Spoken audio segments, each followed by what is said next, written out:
Dieu t'a disposé. C'est pourquoi j'appelle une grâce. Amen. Est-ce que tu peux acclamer le Seigneur?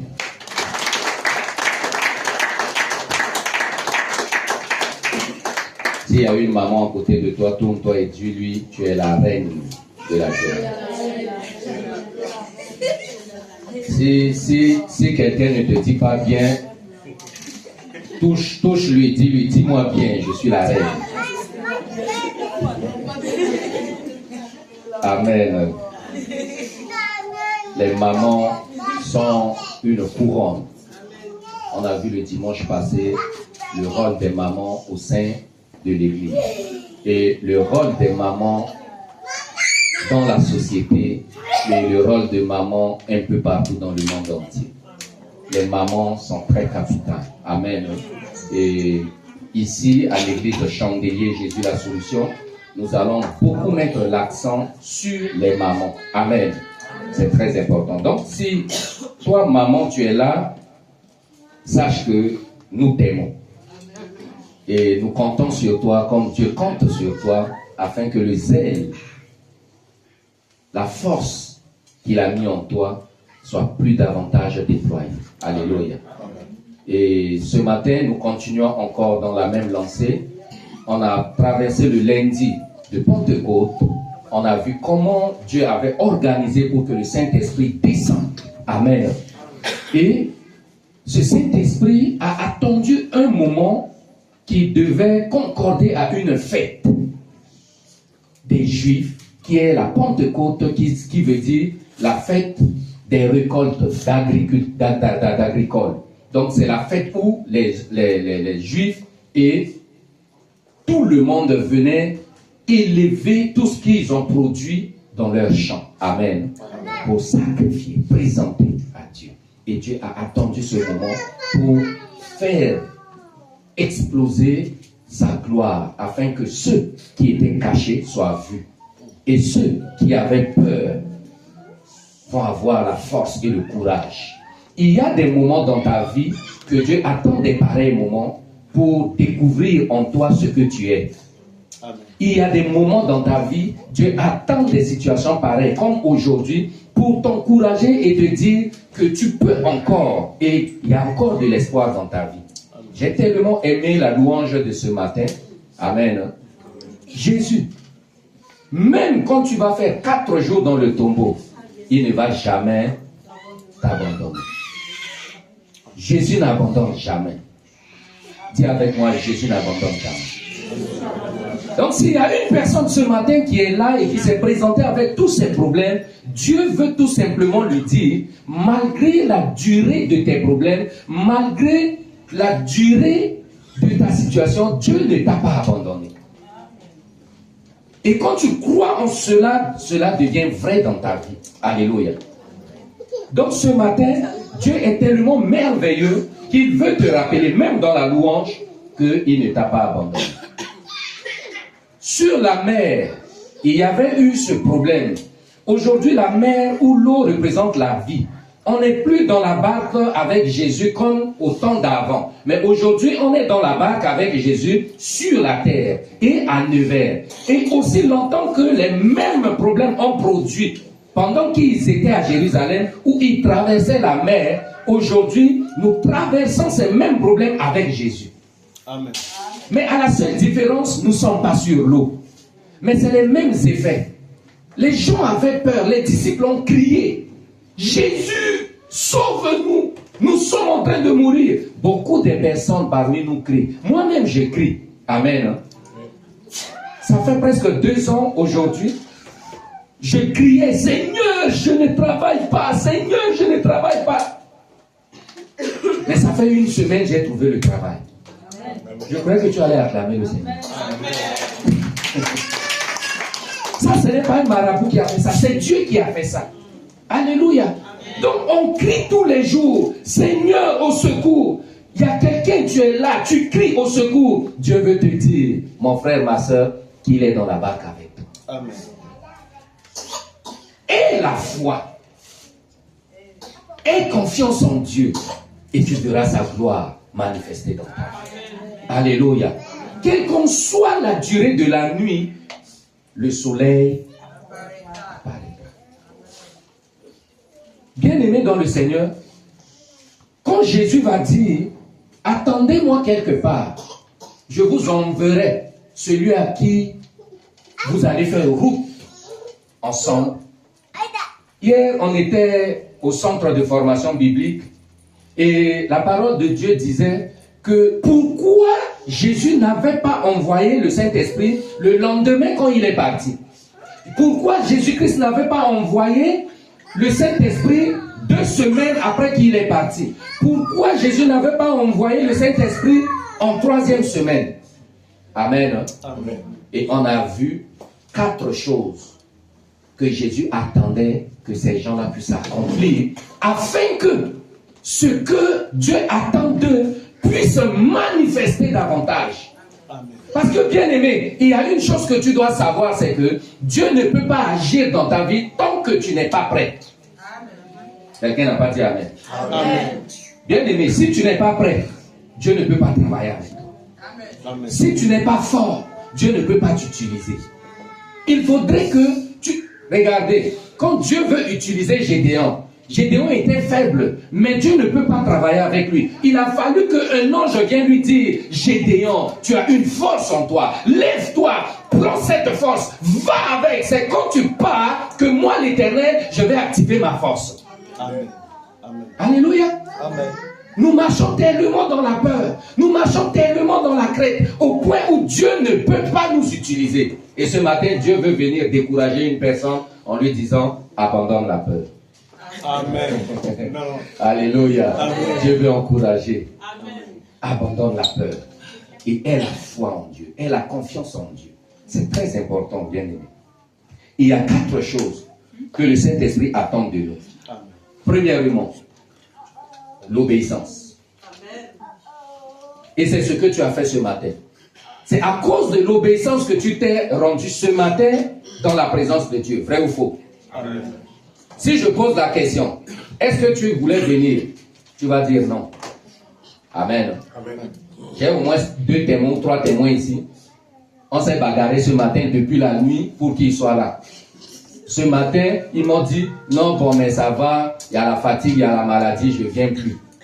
Je dis non. Alléluia. Et seul le Saint-Esprit a parlé dans leur cœur. Donc c'est pour dire que quand tu as déjà l'obéissance à agir, c'est alors que le Seigneur se lève pour faire quelque chose. Mais l'obéissance ne suffit pas, c'est déjà un premier pas. Tu es déjà arrivé, non? Certainement que tu vas dire que, bon, mais je suis déjà là. Seigneur, qu'est-ce que tu attends de moi? Jésus va maintenant te poser 3 conditions. Alléluia. Amen. La deuxième condition, dans les 4, après l'obéissance, c'est que tu dois être discipliné. Amen. Tu peux venir à l'église aujourd'hui et puis demain tu ne viens plus. Amen. Hein? Mais quand tu es discipliné dans ta vie, tu finis, depuis que cette église a commencé, je n'ai pas manqué si ce n'est que le voyage. Vous voyez un peu? Et je connais d'autres personnes ici qui n'ont jamais manqué l'église si ce n'est que le travail. Mais rester à la maison, c'est autre chose. Alléluia. Donc quand tu es discipliné dans ta vie, c'est ce que le Seigneur attend en deuxième position. Amen. Donc premièrement, bien aimé, en tant que chrétien, tu dois être obéissant. Parce que la Bible dit que ce n'est pas moi, ce n'est pas vous qui vous ai choisi, mais c'est moi qui vous ai choisi. Donc quand tu es chrétien, ce n'est pas que c'est toi qui as décidé d'être chrétien, mais c'est parce que Christ, Jésus-Christ t'a aimé et il t'a attiré vers lui. Amen. Amen. Et c'est ainsi que tu es devenu enfant de Dieu. Donc tu es obéissant. Après l'obéissance, tu as maintenant la discipline dans tes activités. Pourquoi? Parce que Dieu ne force personne. Amen. Amen. Si tu veux aller voir un marabout, Dieu ne va pas te barrer la route. Si tu veux aller pécher, Dieu ne va pas te barrer la route. Si tu veux dormir à la maison et refuser de venir célébrer Dieu, Dieu ne va pas aussi refuser cela. Amen. Amen. Mais Dieu demande en toi la discipline. Dis avec moi la discipline. La discipline. Donc bien aimé, la discipline est tellement très importante, même dans ta vie et aussi longtemps que tu sers le Seigneur. Amen. Qui a compris que pendant qu'il est discipliné dans sa vie, même dans ses études, il finit par réussir. Amen. Alléluia. Dans ton foyer, quand tu es discipliné, tu finis par conquérir ton homme, conquérir ta femme, conquérir la vie de tes enfants. Est-ce que quelqu'un peut dire Amen? Amen. Quand tu es discipliné, ton foyer est bien organisé et ton foyer est bien oint par la puissance de Dieu. Alléluia. Donc c'est très important. Voilà ce que Jésus-Christ voulait que les disciples-là puissent manifester avant que le Saint-Esprit puisse descendre. Parce que j'aimerais dire à titre d'information que Jésus ne pouvait pas envoyer le Saint-Esprit le lendemain parce que Pierre était prêt à retourner pécher. Amen. Bon, pas pécher, hein, mais prendre les poissons. Amen. Jacques était prêt à retourner voir sa famille parce que ça fait 3 ans et demi qu'il les a abandonnés. Chacun voulait chercher sa route, mais Jésus les a promis, restez d'abord sur place. Le sur place va te permettre d'avoir une longueur d'onde sur tout ce qui va se manifester là. C'est-à-dire la familiarité, tu vas vivre pendant 50 jours ensemble avec une personne que tu n'aimais pas sa tête. Tu vas finir par l'aimer. Tu restes là pendant 50 jours, même si tu avais peur, tu finis d'avoir le courage parce que il y a des gens à côté de toi qui vont avoir la force et qu'ils vont te communiquer. Il y a des gens qui n'aiment pas parler, ils sont timides, mais pendant qu'ils sont ensemble, ils vont se fabriquer. Alléluia. Et il y a d'autres personnes, ils ont tellement la peur de sortir parler, ils ont eu le courage. Il y a plein de choses que Dieu voulait qu'ils travaillent. Amen. Et pendant que tu viens à l'église, c'est ainsi que le Seigneur fonctionne avec toi. Aussi longtemps que tu continues à être dans la présence de Dieu, aussi longtemps le Seigneur te galvanise, il te fabrique, il te bâtit. À un moment donné, toi qui étais un agneau, tu deviens un brebis. Qui a compris? Parce qu'un agneau, c'est celui qui vient de se naître. Moindre chose, il pleure. Moindre chose, il crie. Moindre chose, il tombe par terre. Il fait des crises.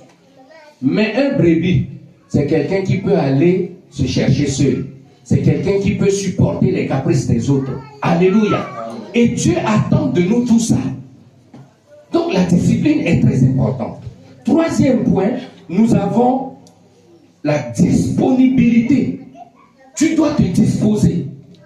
Parce que pour attendre le Saint-Esprit, il faudrait que tu sois disponible. Je vois dans l'adoration, il y a trop de la distraction. Amen. Je suis obligé d'aller ramasser les gens là-bas pour dire, quand c'est l'adoration, asseyez-vous. Dans toutes les églises que je fréquente, quand le moment d'adoration commence, les protocoles ferment la porte. Amen. Amen. Les protocoles barrent la route, personne ne bouge. Même si tu viens du dehors, tu restes devant la porte jusqu'à ce que l'adoration finisse. Parce que pendant l'adoration, on ne peut pas traverser une personne. On ne peut pas bouger une personne dans la concentration. Alléluia. Tu es en train, au fait, tu as quitté la chair. Tu es en esprit. Si quelqu'un vient, il te brutalise, tu es obligé de revenir sur la terre. Mais admettons, tu étais en train de voir quelque chose que l'ange ou le Seigneur est en train de te montrer. Et on te brutalise, tu perds cette occasion. Amen. Donc, bien aimé, en tant qu'une église, nous enseignons à l'église d'être calme et d'être dans la présence de Dieu en esprit. C'est très important.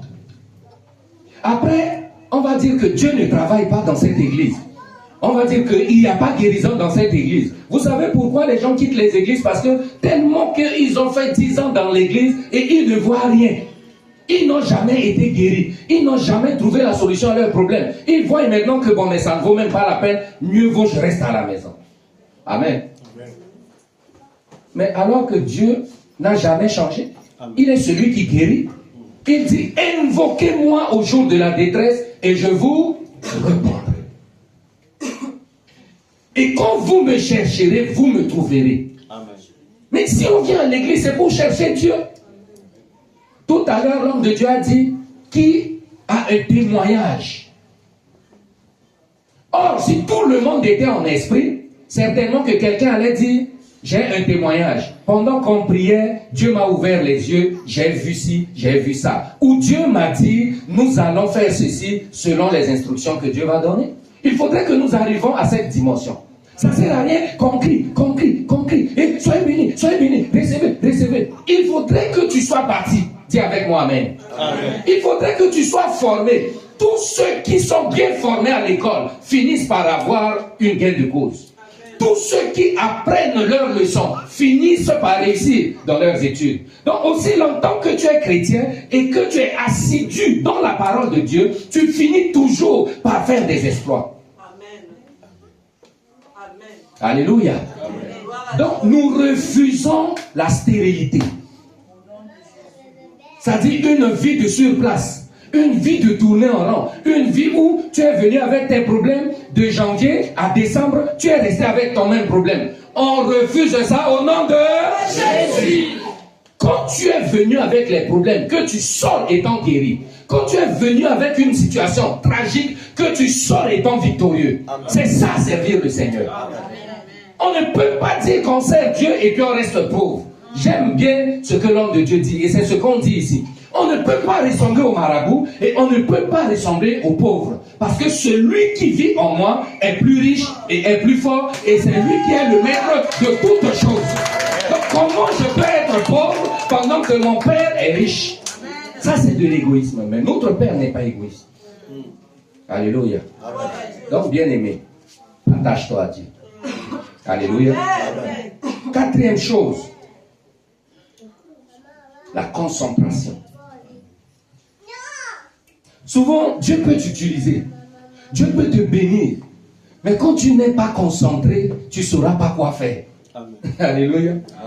Il faut être focalisé. Savoir ce que tu cherches dans la vie. Savoir ce que tu veux dans la vie. Savoir ta destinée. La trajectoire que Dieu t'a tracée, c'est quoi? Je lisais un message hier à mon épouse à la maison que voilà, le message disait, si tu sais que tes parents comptent sur toi et que toi tu marches avec ceux ou celui qui compte sur ses parents, mieux vaut, il faut quitter cette relation. Amen. Parce que vous n'avez pas la même vision. Tes parents comptent sur toi. Toi, tu vas marcher avec quelqu'un qui compte sur ses parents. Mais tu es mort dans le film. Marche avec quelqu'un qui peut te propulser, qui peut t'amener en haut. Qui peut t'amener au-delà de tes pensées. Amen. Je suis là. Je cause avec les ministres. Je me suis efforcé à parler avec le président. J'arrive à chaque fois au pays, je prie avec le président de la République. Je prie avec sa femme, la première dame. C'est ce que j'ai résolu de voir loin et de voir grand. Je me suis dit peut-être un jour, si on m'attrape dans mes affaires, je peux avoir le courage d'appeler la femme du président, d'appeler les protocoles du président. Si je cause avec les pousseurs au quartier et que j'ai un problème, qui va me secourir? Alléluia. Vous êtes là en France, vous marchez avec ceux qui fument la drogue, ceux qui vendent les drogues, vous marchez avec ceux qui font des conneries, ceux qui font des bêtises, et puis vous attendez que le Saint-Esprit descende dans votre vie. Amen. Le Saint-Esprit peut descendre, mais il ne va pas travailler parce que tu es connecté à un territoire que lui ne peut pas agir. Est-ce que vous comprenez ça? C'est très important, bien aimé. L'église éduque. Ce n'est pas Alléluia, Amen. Ce n'est pas seulement venir lire Matthieu, Marc, Luc, Jean et puis rentrer à la maison. Tu dois réussir. Amen. Amen. Même dans la société, dans ton foyer, tu dois réussir. Amen. Mais tu peux que réussir que lorsque tu es avec le Seigneur. Amen. Amen. Donc la concentration a permis à une personne d'être assidue, d'être posée et d'être focalisée. Amen. Amen. La Bible dit quel roi qui veut aller en guerre et qui ne va pas d'abord s'asseoir pour faire un calcul. Ou bien quel est celui-ci qui décide de bâtir une maison sans faire des calculs, va appeler les maçons et commencer et puis s'arrêter en route. Il va être un insensé. Amen. Amen. Tu es chrétien, oui. Maintenant tu es chrétien. Quelles sont maintenant des conduites à tenir pour ta marche chrétienne? Quelles sont les disciplines que tu as mis en place? Est-ce que je dois continuer à te forcer pour que tu viennes à l'église? Tourne-toi, dis à celui qui est à côté de toi, est-ce que le pasteur doit te forcer à venir à l'église? Amen. Parfois même la paix veut me quitter. Je peux même aller te chercher, mais tu m'as fait perdre 30 minutes au lieu que de t'attendre. Que Dieu te pardonne. Non, je rigole. Mais nous devons être à l'église à temps. J'ai dit à chacun de nous ici que l'église commence à 10h. Même à cause de toi, on peut amener l'église de commencer à 11h. Mais même quand on va mettre à 11h, tu vas venir à 12h. Dis avec moi, amen. Amen. Mais que tu changes au nom de Jésus. Je connais des églises. Au Cameroun, il y a un homme de Dieu, c'est un Coréen.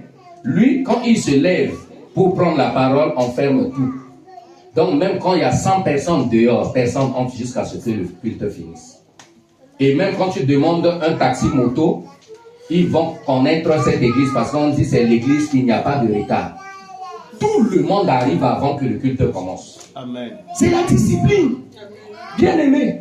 Quand tu veux voyager, tu arrives 2 heures avant que l'avion même arrive. Amen. Hein? Amen. C'est seul à l'église qu'on peut voir ces retards. On refuse au nom de Jésus. Vous voyez un peu? C'est seul à l'église. Vous allez voir demain, vous allez être à l'heure au travail. Vrai ou faux? Vrai. Moi-même, je commence à 8h30, mais je quitte à 6h. Vous voyez? Le patron, il est capable de me chasser, mais au moins si j'obéis. Mais Dieu, même si je pêche, il me tend la main. Même si je crie dans les détresses, il est toujours là. Est-ce que quelqu'un peut dire amen? Amen. Bien aimé, Dieu vous aime. Voilà, quand tu es accompli avec ces 4 principes, qu'est-ce que j'ai dit? Obéissance, la discipline, la disponibilité et la concentration. Ces 4 choses. Quand un chrétien met dans sa vie, de la même manière que tu appliques en allant au travail, en allant à l'école, en allant dans tes activités, et que tu le ramènes dans la présence de Dieu, tu seras un homme ou une femme réussi. Amen. Amen. Alléluia. J'aimerais que nous faisions ce devoir. Dimanche prochain, on va voir si à 10h tout le monde sera là. Et est-ce que dans l'adoration, est-ce que Dieu ne peut pas descendre? Amen. Vous savez, nous avons un prophète parmi nous. Les prophètes travaillent que lorsque l'atmosphère soit ouverte. Alléluia. Amen. Les prophètes voient plus que lorsque chacun de vous est connecté. Chacun de vous est disposé. Chacun de vous attend quelque chose de la part de Dieu. Alléluia. Amen. Donc, ce matin, Dieu veut encore davantage t'encourager à s'approcher plus de lui. Alléluia.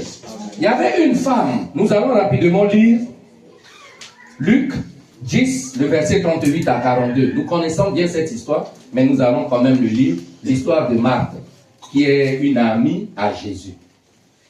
Mais ce qui me plaît dans cette histoire, c'est que derrière Marthe, il y avait une femme aussi qui est sa sœur, qui est Marie. Et nous allons voir 2 comportements différents et nous allons voir l'avantage et l'inconvénient dans 5 minutes. 38 à 42. Luc 10. Je lis au nom de Jésus. Amen.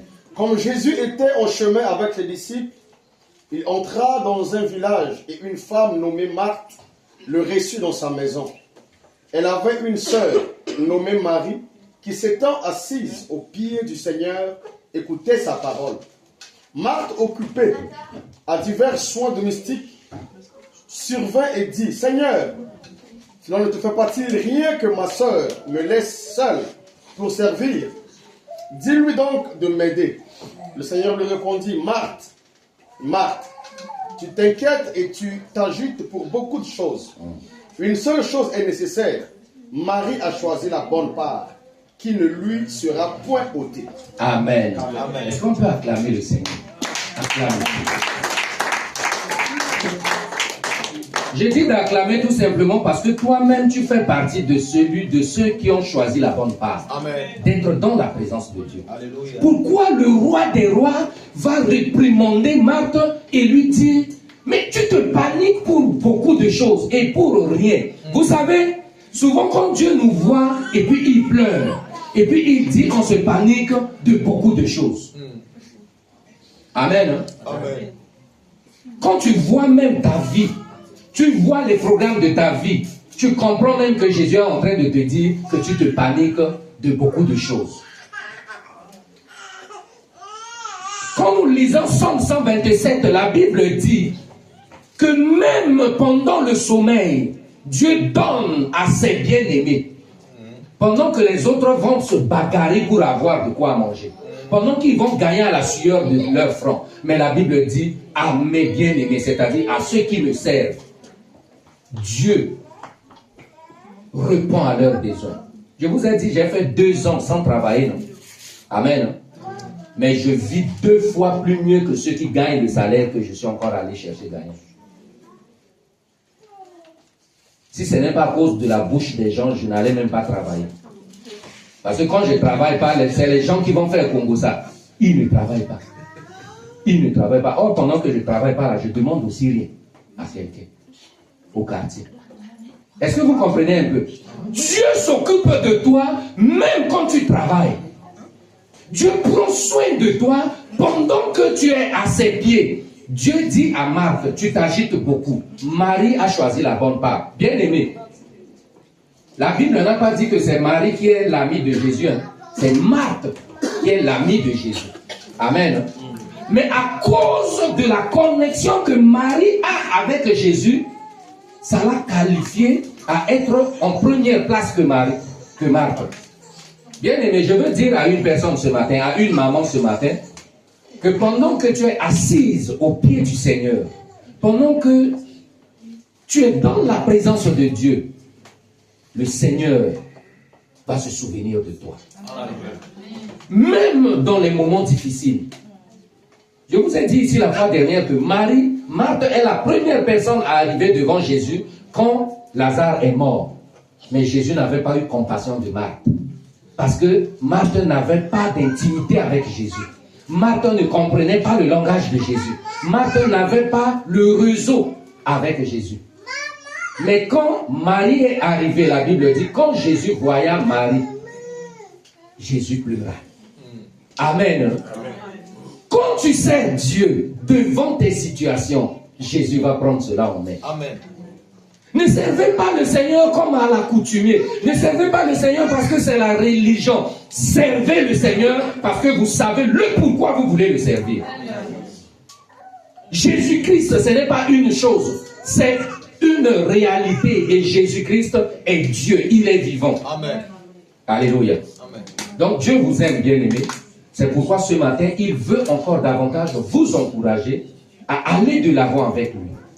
Attache-toi à Jésus. Écoute sa parole. Certainement que ce matin, quelqu'un est paniqué.